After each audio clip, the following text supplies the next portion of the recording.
This video is brought to you by DC20, the wonderfully innovative new TTRPG system whose Kickstarter is live now and is absolutely crushing through its goals. DC20 is an evolution in fantasy TTRPGs. It brings rules that are fun and intuitive while still being fresh and familiar, with gameplay that's designed to be smooth while also being full of dynamic choices that keep players engaged and encourages teamwork. DC20's rules allow for open-ended creativity that doesn't get in the way of your story or incredibly customizable character creation.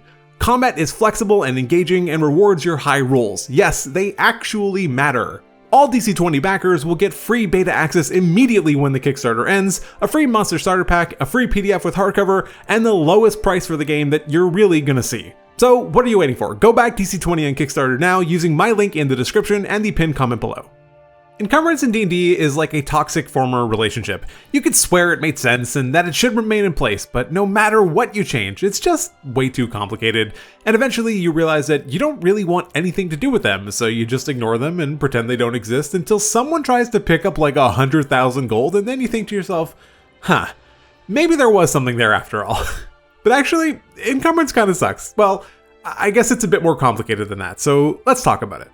Firstly, in case you don't know, Encumbrance is essentially a measure of how much your character can carry at any given time before becoming encumbered, which can have negative effects such as slowed movement or disadvantage on certain checks. If you've played Baldur's Gate 3, you have certainly been subjected to encumbrance in D&D, as you've just been dumping all of your excess gear onto your mules back at camp. I'm so sorry, Will. Now, encumbrance is nothing new to D&D. It's been something the game has had a measure of since way back in original D&D from 1974. But like pretty much everything else from original D&D, it was super half-baked and incredibly vague. Like, the weight of a man is simply listed as 1,750. 1,750 what's, you ask? Of course they'd use some standard they use the weight of a coin as the base unit of weight. Americans will use literally anything but the metric system. Anyway, you could carry up to 1,000 gold pieces of stuff before your movement became that of a heavy foot, at which point your movement speed was cut by a third. And at 3,000 gold pieces worth of weight, which is considered to be the maximum load that you could carry, your movement speed would be halved and you're considered fully encumbered. What's kind of weird though is that unless I'm missing something, which I probably am, because navigating this thing is kind of a nightmare, this 3,000 coin weight limit just applies equally to everyone. It wasn't based on your strength or anything at all for that matter, it just applied equally to all characters. My quest continues to reach 10,000 subscribers before the 2024 PHB comes out in September, so if you like what I do and want to help support me, a sub to the channel would really mean a lot. Shout out also to my members, Julian in the Champion tier, Jackal3 and Jumpy Sonic Bear in the Hero tier, Julio, Siren XY, Brain the Borks, Nathan, D&D Unoptimized in the Warrior tier, and The Martin Sale in the Veteran tier. If you want to help support me for as little as $1 per month and get access to all kinds of fun rewards, click on the join button. Thanks. Encumbrance in 1st edition AD&D added a lot more context and made it so that the carry weight is based off of a character's strength, but that's about where the improvements end. Amazingly, they still use the coin as the base unit of weight, however, they've at least provided a conversion for coins to pounds, which is 10-1. But the table that they use still refers to weight allowance in coins, but it gets even more insane and chaotic than that. In the strength section, they give an amount of weight that a character could military press over their head, and it essentially equals 10 times their strength score. But they give it in pounds, so a strength score of 3 could press 30 pounds overhead, or 300 coins if you're keeping track. But then the table you reference gives the amount of weight that you can carry as a plus or minus differential off of what they consider to be normal strength, but it's using coins again as the offset weight for measurement. Okay, well, at least it tells us to refer to the movement section for some more information on encumbrance. Fine, but now it's given in pounds again, and we still don't know what normal even means. It's probably fair to assume that you're starting to understand why the vast majority of players simply don't even bother with the rules for encumbrance in the game, but we are so far from the worst of it. AD&D's 2nd edition is straight up nightmare fuel when it comes to encumbrance. I've read through this section so many times and I barely get it. It adds such an absurd amount of complexity for essentially zero gain, but we'll talk about that a bit later. The only good thing that AD&D's 2nd edition did with the rule is to finally stop using freaking coins as the base unit of measurement. They've finally fully converted to pounds. Great. But again, that's where the improvements end. This table shows a character's strength and their associated encumbrance threshold that was divided into 5 groups: unencumbered, light, moderate, heavy, and severe. Each increasing level of encumbrance would bring a decrease to your movement speed, ranging from a third all the way up to reducing your movement to just 1. And it would also provide penalties on certain checks and even to your armor class. But then there's this table. This one is for a more granular variant encumbrance rule that doesn't break it down into tiers like it did in the other one. But like, I've never seen a table with 3 axes before. I'm probably just an idiot, but I don't understand this table. But even if I did, this is just so much additional work to just accomplish something that only negatively impacts your character. Side note from editing Jeremy, I did actually eventually figure out how this works. I found a sidebar. Oh my god, this is just not worth it. And this is only the beginning. They've included rules for the carrying capacity of animals and their relative movement for penalties for carrying too much, and then they've also included storage capacity for different kinds of equipment. And then there's the rules for magic items, which just don't count towards your limit, except that they kinda do. They dedicate an entire paragraph and an example just to say that magic armor doesn't count towards your encumbrance limit. But they also write, the weight of magical armor applies only toward the weight limit of the character. It does not apply when determining the effects of encumbrance. This is just so confusing and convoluted for absolutely no reason. This entire thing could have been shortened to, magic armor weighs the same as non-magical armor, but the weight is disregarded when determining encumbrance. That's it. End of story. Encumbrance in 2nd edition really just threw me for a loop. I legitimately needed to take a break while writing the script because of how much it annoyed me. As for 3rd edition, honestly, there isn't a whole lot to say about it, especially coming off the back of 2nd edition. I can't possibly imagine it getting any worse. There's nothing particularly egregious about the way that it works in 3rd edition, other than the fact that it's needlessly granular and tedious, and this table is so long it kinda makes me want to throw up, but at least it's easy to use. You compare your strength against the different levels of load that you can carry, and those can have an impact on your movement speed, maximum dexterity bonus, and penalties to certain checks. It's a lot, but at least it's relatively easy. Then there's 4th edition, and I am not gonna lie, I was a little bit worried about how this was going to look, and let me tell you, I was pleasantly surprised to see that 4E basically just didn't care at all about encumbrance.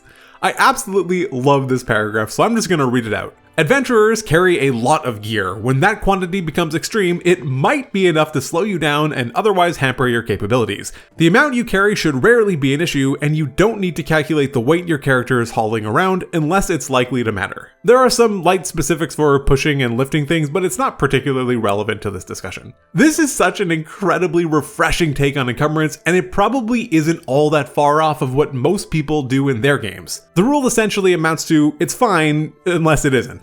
This is also more or less the rule that we use at my table. I'm not asking anyone to start calculating the weight that they're carrying around and applying penalties to them, but if they want to carry 1,000,000 gold out of a dragon's hoard, along with multiple sets of armor and weapons and various other magical items, well, that's gonna be a problem. Hopefully they have some way of managing to take things out magically, or they won't be able to get it all. As vague as this sounds, we've never had an issue with it even once in the many years that we've been playing together. We all just kind of get that there's a logical limit to how much you can physically haul out at once, and we're all just cool with it. Finally, we arrive at 5th edition, where thankfully the rules are incredibly simple, but still often ignored. Your carrying capacity is your strength score multiplied by 15. This is the weight in pounds that you can carry, which is high enough that most characters don't usually have to worry about it.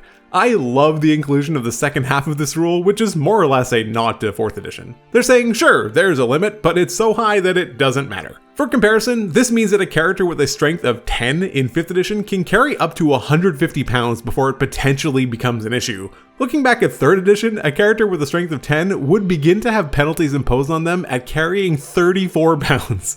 This is 5 times more than that. A strength of 10 in 5e is functionally equivalent to a strength of 21 in 3rd edition, at least as far as encumbrance is concerned. 5e does offer an additional variant rule for encumbrance just in case you wanted a bit more realism. Using this rule, if you're carrying 5 times your strength score, you become encumbered, and your speed is reduced by 10 feet, and if you're carrying 10 times your strength score, you are heavily encumbered, and your speed drops by 20 feet, and you have disadvantage on ability checks, attack rolls, and saving throws that use strength, dexterity, or constitution. If you insist on using encumbrance and want some shred of realism, this is probably the simplest version to use so far, but it can be pretty punishing. All of this now brings me to the main question. What is the point of it all? This video is entitled The Most Ignored Rule in D&D, so why is that?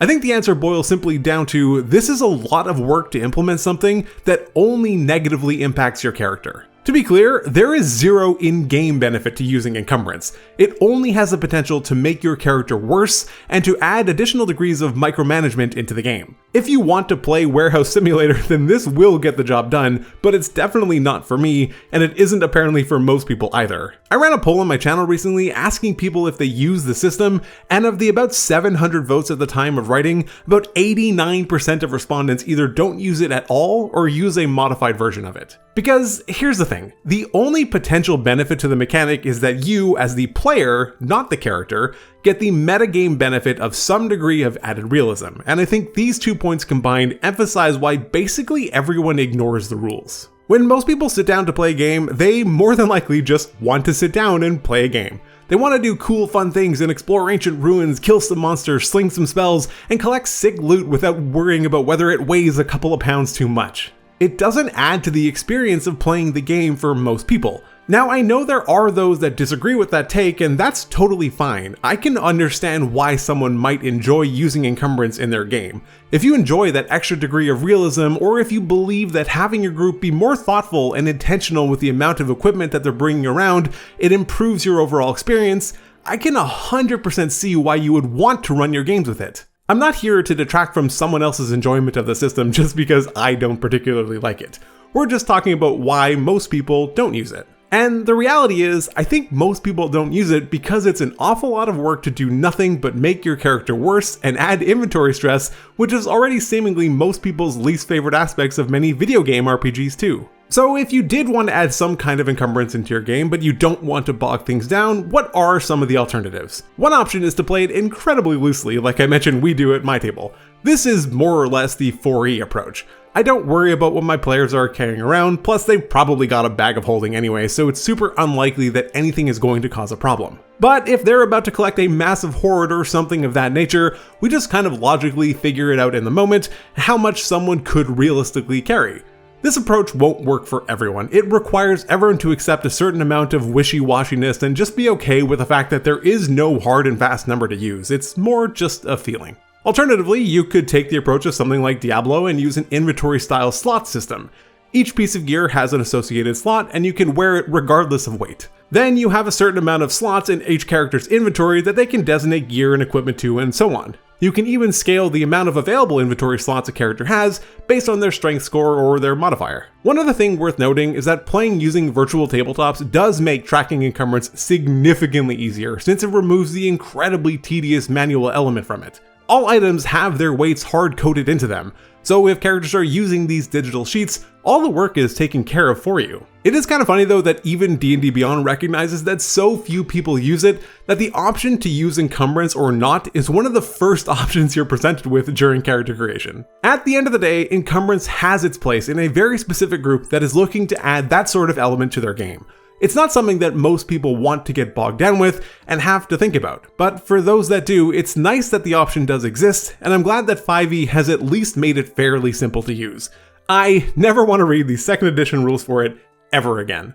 Thanks for taking the time to watch this video. If you enjoyed it, consider subscribing and taking a look at some of my other D&D videos, but otherwise, take care.